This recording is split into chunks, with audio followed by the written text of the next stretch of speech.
रजिया ने नफीस का हाथ पकड़कर अपने उबारों पर रख दिया। नफीस के हाथ रखते ही वह गुलाब की तरह खिल उठी। जरा जोर से सहला। रजिया अब पूरी तरह बहक चुकी थी। उसने एक झटके से नफीस को खींचकर अपने बगल में लिटा लिया और ऊपर से रजाई ढक ली। रजिया को छोड़कर उसके वालिद ने दुनिया को अलविदा कह दिया। उस समय रजिया की उम्र तकरीबन 2 साल की रही होगी। रजिया को पालने, बेहतर तालीम दिलाने का जिम्मा उसकी माँ नुसरत बानो पर आ गया। खानदान में सिर्फ रजिया के चाचा, चाची और एक लड़का नफीस था।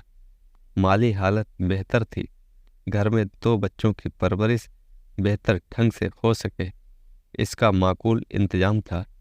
अपने शौहर की बात को गांठ बांधकर नुसरत बानो ने दूसरे निकाह का ख्वाब पाला ही नहीं। वे रजिया को खूब पढ़ा लिखा कर डॉक्टर बनाने का सपना देखने लगी। देखो बेटी, तुम्हारी प्राइमरी की पढ़ाई यहाँ हो चुकी है। तुम्हें आगे पढ़ना है तो शहर जाकर पढ़ाई करनी होगी। शहर भी पास में ही है। तुम्हारे रहने पढ़ाने का इंतजाम हम करा देंगे, पर मन लगाकर पढ़ना होगा, समझी? यह बात रजिया के चाचा रहमत ने कही थी। दोनों बच्चों ने उनकी बात पर अपनी रजामंदी जताई। अब रजिया और उसके चाचा का लड़का नफीस साथ साथ ऑटो रिक्शे से शहर पढ़ने जाने लगे। दोनों बच्चे धीरे धीरे आपस में काफ़ी घुल मिल गए थे। स्कूल से आकर वे दोनों अक्सर साथ साथ रहते थे। अचानक एक दिन बादल छाए, गरज के साथ पानी बरसने लगा। रजिया ने ऑटो रिक्शे वाले से जल्दी घर चलने को कहा। इस पर ऑटो रिक्शा वाले ने कुछ देर बरसात के थमने का इंतजार करने को कहा, पर रजिया नहीं मानी और जल्दी घर चलने की जिद करने लगी। भारी बारिश के बीच तेज रफ्तार से चल रहा ऑटो रिक्शा अचानक एक मोड़ पर आकर पलट गया। ड्राइवर ऑटो रिक्शा वहीं छोड़कर भाग गया। रजिया ऑटो रिक्शा के बीच फंस गई, जबकि नफीस यह हादसा होते ही उछलकर दूर जा गिरा। उसने बहादुरी से पीछे आ रहे अनजान मोटरसाइकिल वाले से मदद ली और ऑटो रिक्शा में फंसी रजिया को बाहर निकाला। मामूली चोट है, उसे 2-3 दिन अस्पताल में रहना होगा, डॉक्टर ने कहा। ठीक है, आप भर्ती कर लें डॉक्टर साहब, रजिया के चाचा रहमत ने कहा। नफीस अपने परिवार वालों के साथ रजिया की तीमारदारी में लग गया। परिवार वाले दोनों के प्यार को देखकर खुश होते। नफीस, अब तुम सो जाओ, रात ज़्यादा हो गई है। मुझे जब नींद आ जाएगी तो मैं भी सो जाऊंगी, रजिया ने कहा। नहीं, जब तक तुम्हें नींद नहीं आएगी तब तक मैं भी जाऊंगा, नफीस बोला। नफीस ने रजिया की देखरेख में कोई कसर नहीं छोड़ी। उसकी इस खिदमत से रजिया उसे अब और ज़्यादा चाहने लगी थी। अम्मी देखो, मैं और नफीस मेरिट में पास हो गए हैं। अम्मी यह सुनकर खुश हो गईं। थोड़ी देर के बाद वे बोली, अब तुम दोनों अलग अलग कॉलेज में पढ़ोगे। पर क्यों अम्मी? रजिया ने पूछा। तुम डॉक्टरी की पढ़ाई करोगी और नफीस इंजीनियरिंग की। दोनों के अलग अलग कॉलेज हैं। अब तुम दोनों एक साथ थोड़े ही पढ़ पाओगे। नफीस के अब्बू ने उसे इंजीनियर बनाना चाहते हैं। हाँ, पर रहोगे एक ही शहर में, अम्मी ने रजिया को प्यार से समझाया। ठीक है अम्मी, रजिया ने छोटा सा जवाब दिया। उन दोनों को अलग अलग कॉलेज में दाखिला हो गया। दाखिला मिलते ही वे दोनों अलग अलग हॉस्टल में रहने लगे। एक रात अचानक 11 बजे नफीस के मोबाइल फ़ोन की घंटी बजी। नफीस, सो गए क्या? रजिया ने पूछा। नहीं रजिया, तुम्हारी याद मुझे बेचैन कर रही है। साथ ही अम्मी, अब्बू और बड़ी अम्मी की भी याद आ रही है, कहकर नफीस सिसक उठा। जो हाल तुम्हारा है वही हाल मेरा भी है। कैसे बताऊं कि दिन रात तुम्हारे बिना कैसे गुजर रहे हैं, रजिया बोली। वे दोनों बहुत देर तक बातें करते रहे और फिर सब्बा खैर कहकर सो गए। मैडम, यह मेरे देवर का लड़का नफीस है। अब तक इन दोनों बच्चों ने साथ साथ खेल कूद कर पढ़ाई की है। अब ये परिवार से दूर अलग अलग रहेंगे। अगर नफीस अपनी बहन से मिलने आता है तो इसे आप मिलने की इजाज़त दे दें। इस बाबत आप वार्डन को भी बता दें तो आपकी मेहरबानी होगी। रजिया की अम्मी ने कॉलेज के प्रिंसिपल से कहा। ठीक है, पर हफ्ते में सिर्फ छुट्टी के दिन रविवार को ही मिल सकते हैं। प्रिंसिपल ने कहा। जी ठीक है, हमें मंजूर है। रविवार का इंतजार करना नफीस को भारी पड़ता था।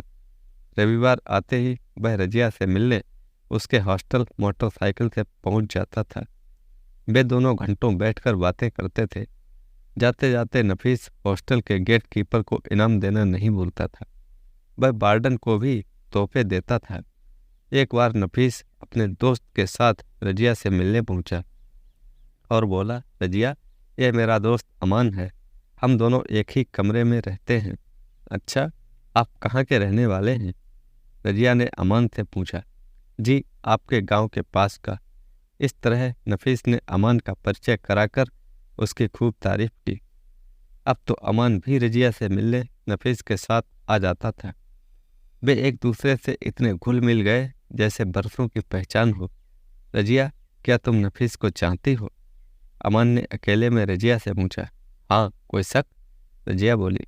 नहीं, अमान ने कहा। अमान इस फैसले पर नहीं पहुंच पा रहा था कि उनका प्यार दोनों भाई बहन जैसा था या प्रेमी प्रेमिका जैसा। समय का पहिया घूमा। रजिया के एक तरफा प्यार में डूबा अमान उसे पा लेने के सपने संजोने लगा। इम्तिहान खत्म हो गए थे। बुलावे पर रजिया की माँ उसे घर में अपने देवर के भरोसे छोड़कर मायके चली गई थी। टेलीविज़न देखने के बहाने नफीस देर रात तक रजिया के कमरे में रहा। ज़्यादा रात होने पर रजिया ने कहा, तुम यहीं बाहर बरामदे में सो जाओ, मुझे अकेले में डर लगता है। नफीस बरामदे में अपना बिस्तर डालकर सोने की कोशिश करने लगा, पर आंखों में नींद कहाँ। वह तो रजिया के प्यार के सपने बुनने लगा था। रात बीतती जा रही थी। नफीस को अचानक अंदर से रजिया के कराहने की आवाज़ आई। वह बिस्तर से उठ बैठा। दरवाजे के पास जाकर जोर से दरवाज़ा खटखटाया। दरवाज़ा पहले से खुला था। वह अंदर गया। नफीस ने घबरा कर पूछा, क्या हुआ रजिया? पेट में दर्द हो रहा है, रजिया ने कराहते हुए कहा। मैं अम्मी को बुलाकर लाता हूँ, सुनकर नफीस ने कहा। नहीं, अम्मी को बुलाकर मत लाओ, मैंने दवा खा ली है, ठीक हो जाऊंगी। किसी को भी परेशान करने की ज़रूरत नहीं है। तुम मेरे पास आकर बैठो, जरा मेरे पेट को सहलाओ, इससे शायद मुझे राहत मिले। नफीस उसके पेट को सहलाने लगा। नफीस के हाथ की छुअन पाते ही रजिया के मन में सेक्स उभरने लगा। इधर नफीस की भी आंखें बंद करके पेट सहलाता जा रहा था। तभी रजिया ने नफीस का हाथ पकड़कर अपने उभारों पर रख दिया। नफीस के हाथ रखते ही वह गुलाब की तरह खिल उठी। जरा जोर से सहलाओ। रजिया अब पूरी तरह बहक चुकी थी। उसने एक झटके से नफीस को खींचकर अपने बगल में लिटा लिया और ऊपर से रजाई ढक ली, और वह सब कुछ हो गया जिसकी उन्होंने कल्पना भी नहीं की थी। उधर अमान को भी रजिया की जुदाई तड़पा रही थी। जब उससे रहा नहीं गया तो वह नफीस से मिलने के बहाने उसके गांव जा पहुंचा। नफीस ने उसकी खूब खातिरदारी की। वह रजिया से भी मिला। अमान ने रजिया से उसका मोबाइल नंबर मांगा, पर रजिया ने बहाना बनाकर नहीं दिया, ना ही फ़ोन पर बात करने को कहा। अमान भारी मन से लौट गया। पढ़ाई का यह आखिरी साल था। नफीस की उम्र 21 साल की होने जा रही थी। वहीं रजिया 18वां वसंत पार कर 19वें की ओर बढ़ रही थी। उसकी बोलचाल किसी को भी अपना बनाने के लिए दावत देती थी। बादलों के बीच चमकती बिजली सी जब वह घर से बाहर निकलती तो कई उसके दीवाने हो जाते। कॉलेज खुल चुके थे। वे दोनों अपने हॉस्टल में पहुंच गए थे। एक दिन रजिया ने अपने प्रिंसिपल से कहा, मैडम, हमें बाहर खाना खाने के लिए 2 घंटे का समय मिलना चाहिए, क्योंकि हॉस्टल में शाकाहारी खाना मिलता है और हम। ठीक है, रविवार को चली जाया करो। प्रिंसिपल ने अपनी रजामंदी दे दी। इसके बाद नफीस और रजिया मोटरसाइकिल पर सवार होकर एक होटल पहुंच गए। नफीस ने पहले ही वहां एक कमरा बुक करा रखा था। अब तो सिलसिला चल पड़ा और वे दोनों अपने तन की प्यास बुझाने होटल आ जाते थे। एक दिन अमान भी होटल में नफीस और रजिया को देखकर पहुंच गया।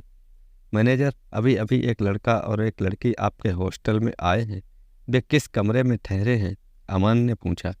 मुझे पता नहीं, कई लोग आते जाते हैं, आप खुद देख लो, मैनेजर ने कहा।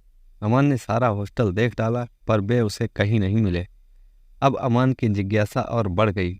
अगले दिन अमान ने नफीस से पूछा, कल मैंने तुम्हें और रजिया को एक होटल में जाते हुए देखा था, पर तुम वहां अंदर कहीं नहीं दिखे। नफीस चुपचाप सब कुछ सुनता रहा पर बोला कुछ नहीं। अमान के जाने के बाद नफीस रजिया से बोला, और ऐसा लगता है जैसे अमान हमारी जासूसी कर रहा है। भाई, हमें ढूंढते ढूंढते होटल में जा पहुंचा था। हमें अब दूरी कम करनी होगी, नहीं तो बवाल खड़ा हो जाएगा। रजिया डरते हुए बोली। समय तेजी से आगे बढ़ता जा रहा था। कैसे 1 साल बीत गया पता नहीं चला। अमान ने सोचा कि अगर रजिया को पाना है तो नफीस से दोस्ती बनाकर रखनी होगी। इम्तिहान शुरू हो गए थे। आज रजिया का आखिरी पेपर था। दूसरे दिन घर वापस आना था। अमान का रजिया से मिलने का सपना टूटने लगा। प्यार से बेखबर रजिया के पेट में नफीस का 4 महीने का बच्चा पल रहा था। कहा गया है कि आदमी जोश में होश खो बैठता है। डॉक्टरी की पढ़ाई करने के बाद भी रजिया अपना बचाव नहीं कर सकी। मेरी बात ध्यान से सुनिए। अगर आपने पेट गिराने की कोशिश की तो लड़की की जान जा सकती है। आगे आप जाने। आप मरीज को घर ले जाइए, डॉक्टर ने रजिया का मुआयना करके कहा। डॉक्टर की बात सुनकर रजिया की अम्मी चाचा चाची सकते में आ गए। रजिया को घर ले आए। सभी ने रजिया से पूछा कि किसका पाप पेट में पल रहा है, पर वह खामोश रही, आंसू बहाती रही। नफीस पर कोई शक नहीं कर रहा था। बात धीरे धीरे गांव में फैल गई। हर किसी की जबान पर रजिया का नाम था। अगर उसे शहर में पढ़ने को नहीं भेजते तो ऐसा नहीं होता। अमान पर शक की सुई घूमी, उससे ही निकाह कर दिया जाए। एक रिश्तेदार कासिद को उसके घर भेजा गया, पर वह पैगाम लेकर खाली हाथ लौटा। गांव की जमात इकट्ठा हुई, पंचायत बैठी। मौलाना ने सबके सामने खत पढ़कर सुनाने को कहा। लिखा था, आपकी जमात का पैगाम मिला, पर हम एक बेहया और बचपन लड़की से अपने लड़के का निकाह करके खानदान पर दाग नहीं लगाना चाहते। न जाने किस कौम की नाजायज औलाद पाल रखी है उसने। मौलाना कुछ देर खामोश बैठे रहे। कुछ सोचने के बाद मौलाना ने अपना फैसला सुनाया। बात सही लिखी है। जमात आज से इनका हुक्का पानी बंद करती है। जमात का कोई भी शख्स इनसे कोई भी ताल्लुक नहीं रखेगा। लड़की को फौरन गांव से बाहर कर दिया जाए। मोहब्बत करने चली थी, मजहब के उसूलों का भी ख्याल नहीं आया। उसे यही मोहब्बत करने वालों की सजा है। मौलाना का मोहब्बत पर फतवा सुनकर रजिया का खानदान सहम गया। जमात उठ गई। रजिया के घर मायूसी पसरी थी। रात में सभी फिक्र में डूबे थे। जब सुबह आँख खुली तो रजिया को ना पाकर सब उसकी खोज खबर लेने लगे। नफीस और रजिया मौलाना के फतवे को ठोकर मारते हुए दूर निकल गए थे, अपनी ज़िंदगी की नई शुरुआत करने के लिए। तो दोस्तों, कैसी लगी ये कहानी? लाइक करें, कमेंट में बताएं और चैनल को सब्सक्राइब करना ना भूलें। धन्यवाद।